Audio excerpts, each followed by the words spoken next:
everyone. Welcome back to another episode of The Composition of Imagination. I am your host and author, Stevie Jo. This is the show where we talk about everything related to Angel of Death, which is my book series, characters, plot, anything and everything. We leave no stone unturned. And with me, as always, are my two fabulous book guardians, Superman and Tasha. And we have, all this week, been talking about our Murmurs of Mer County series for Aezra and how his character has developed through False Idols, which is the second book in the series.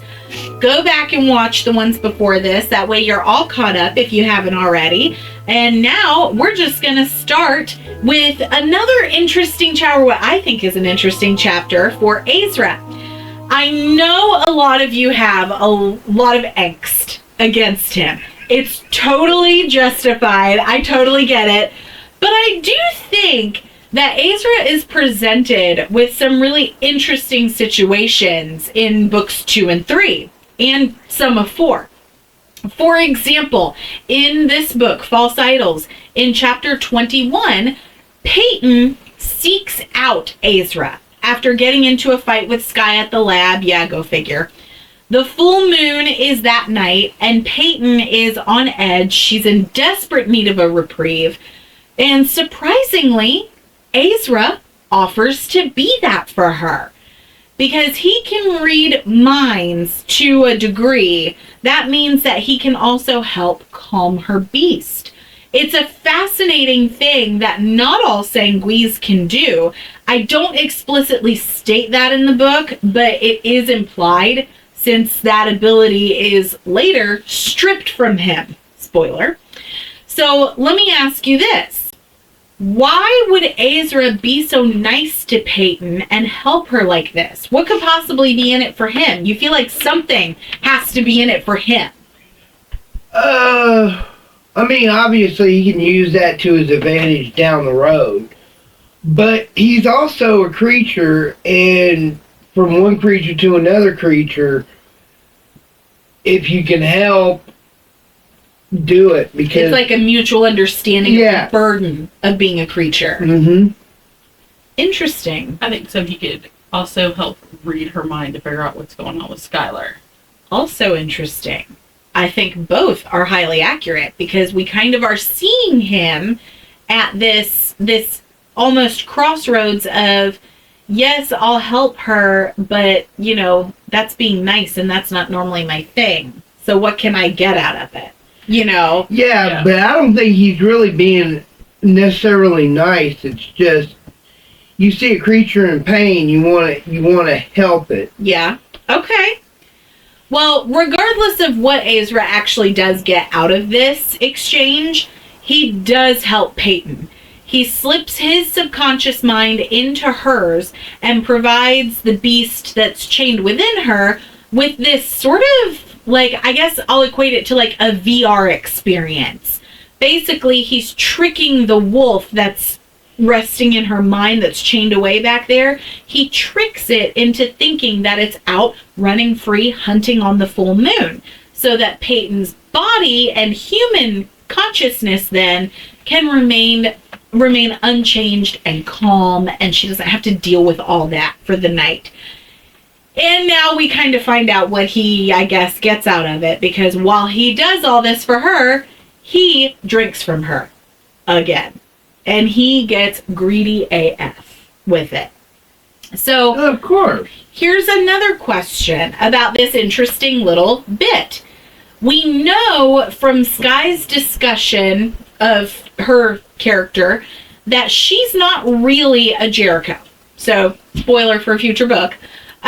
She is, in fact, what she will later call herself as an orphan without a past. Do you think that's something Aezra did to her? Because you saw how he was able to just very easily get into Peyton's mind and do anything he wanted to do in there. So knowing what he can do, do you think that when Sky was with him, that he altered her perceived reality when they were dating? Definitely. Yeah. Did he do it to the point that, you know, she's so altered that in her subconscious, that she can't remember anything about who she was. Oh, yeah. Okay. And do you think Aezra knows that he did that to her? Oh, yes. 100% he knows he did that. So, like, that was all part of his plan. Oh, Yeah, definitely. because if you manipulate her enough, eventually you'll get the end result that you want.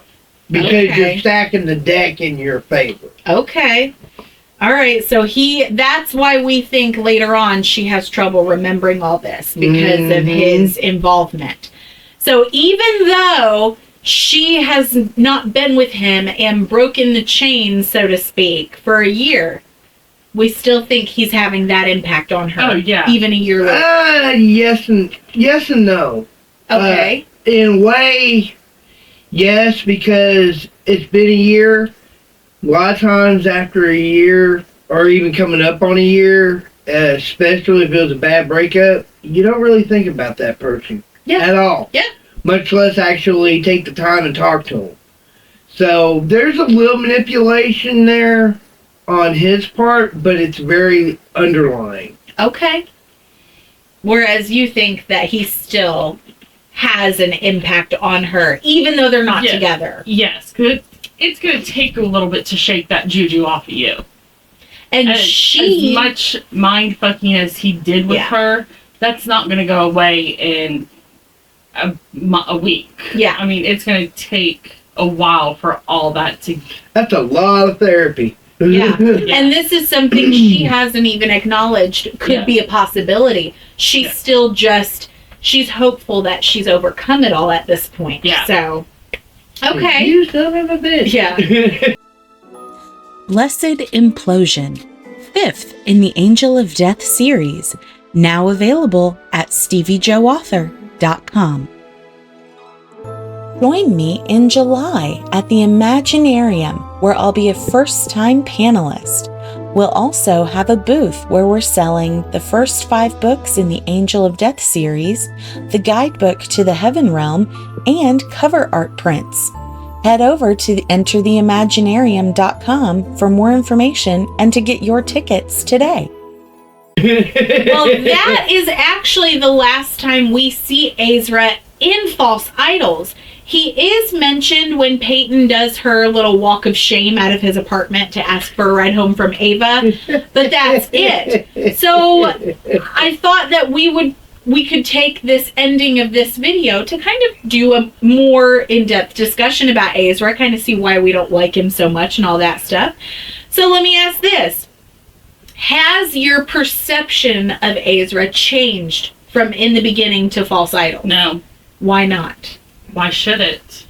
Well, he has done some different kind of things. No. A narcissist occasionally, I mean, it's sort of the old adage, the sun shines on a dog's ass every now and then. Well, you look at Aezra, he's going to do some things that you would qualify as, ooh, it's something different and nice. Mm-hmm. Oh, well, maybe he's changed. No, he's not changed. It's a means to an end. It's like that. It reminds me of that Bill Cosby himself, where he's like talking about his parents being grandparents. Yeah. And he's like, "You are looking at an old person trying to get into heaven." Yeah. And that's what you're saying reminds me of with Aezra. Yeah. Like, you're looking at a desperate person trying to get in good with somebody. Yeah. So, okay, let's break this down for a second, because I kind of want to know what your perception of him is just in False Idols. So let's break it down, because in the beginning, we're led to believe at first that he is kind of an adoring boyfriend. Then we find out he's a manipulative scumbag, and we wonder why the hell he didn't just die at the end of it. Yeah. Then we come to the second book, and while he's still up to his old tricks in some ways, he's also doing things for others. So he's showing like a level of concern for CJ. He cares about Peyton enough to help her with her wolf issues. Like, there has to be something there. Regardless of how you feel about Aezra, you have to admit that he is showing teeny tiny little evidences of change. Do you think he saw some of his own struggle in Peyton, and that's why he chose to help her? Like, he was looking in a mirror almost? No, No. I don't believe so. I think it was more, one, it's a Jericho. Yeah. If he helps, that's going to lead back to Sky. Again, it's like Yeah. why we said he hooked up with Wesley. Yeah. Because trying to get that in any way he can. And like Peyton sits there and says, look, I know he's a scumbag, blah, blah, blah, but he helped me out at the time I needed it the most. Blah, blah, blah. That's true. And he can use that. Okay. But it's not, oh, I see, the same pain when I look in the mirror. No. That mirror shattered years ago. So, what do you think? Because he clearly has an internal struggle going on. What do you think his own struggle is? Is there something more to him than just this obsession with Sky? No. No? I don't believe so. I mean, So he's like 2D. This is flat for him. I mean, he uses the same go-to moves every single time. And we're going to talk about that. I mean, so he definitely qualifies as two-dimensional. Okay. I mean, actually, he's more closer to one-dimensional, so really he's just a block. So, last question about false idols. Do you think that I am going to be really mean and I'm starting to set the stage for a big character change down the line for him? Instead of giving you the justification that you want of him, like, dying later or something. No. He's still serving the story and moving the story along. But he's not, I mean, I wouldn't say he's progressing. He's progressing if you were to say he was progressing, it's in showing that he's more conniving than we were led to believe. Okay. But other than that, there's no real, like, personality growth or anything other than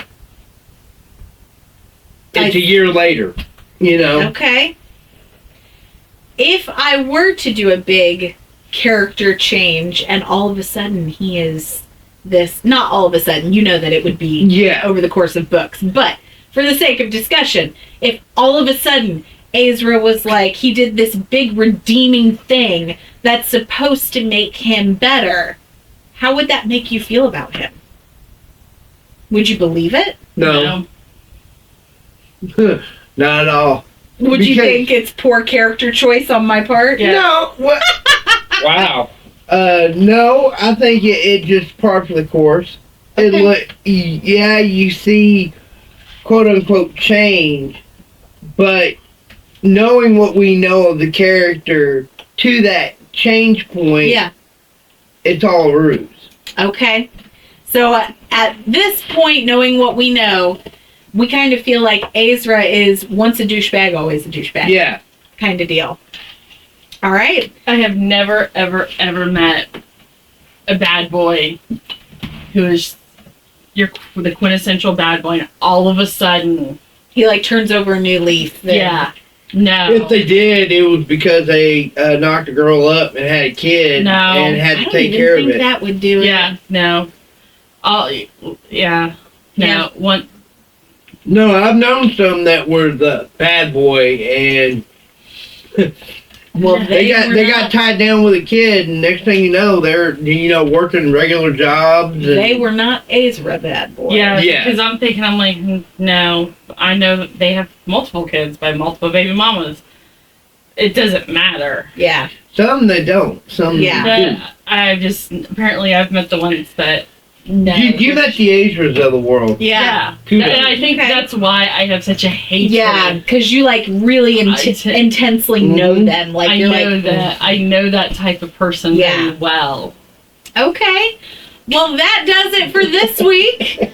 Thank you guys for breaking down another book here with Aezra in it. Anytime. We will thank you guys for watching, and we will be back next week with more Murmurs of Mer County, focusing on Aezra as he is in Veiled Commandments, which is the third book. We are chugging along here, so Don't miss it. Be sure you subscribe. We love you, and we'll see you next week.